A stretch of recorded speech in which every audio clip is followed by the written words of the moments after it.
یاد رکھیں حضرت فضیل بن عیاض فرماتے ہیں ایک جوان تھا،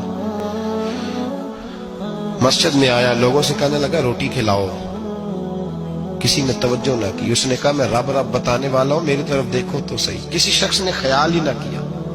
پھر اس نے کہا یار تھوڑا سوچو، نمازیوں سے کہا، اہل علاقہ سے کہا، انہوں نے کہا تیری طرح کے بڑے درویش دیکھیں۔ مسجد کے محراب میں وہ رب کریم کا بندہ انتقال کر گیا۔ جب فوت ہو گیا نا، لوگوں کا مزاج ہے، بیمار کو دوائی نہیں دیتے، جنازے پہ وقت پہ پہنچ جاتے۔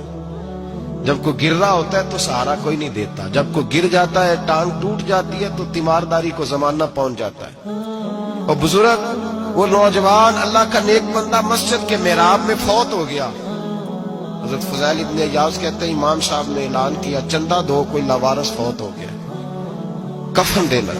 چندہ اکٹھا ہوا، کفن خریدا، جنازہ پڑا، عشاء کے بعد دفن کر کے آئے۔ فجر کی نماز کے لیے جب امام اور مؤذن مسجد میں آئے تو چیخیں مارنے لگے، تڑپنے لگے، دور دور تک آوازیں پھیل گئی، دنیا دوڑی آئی، کیا ہوا؟ کہنے لگے وہ جو تم نے کفن پہنایا تھا وہ یہاں پڑا ہوا ہے، اور دیکھو کفن پہ تحریر لکھی ہے۔ تحریر کیا ہے؟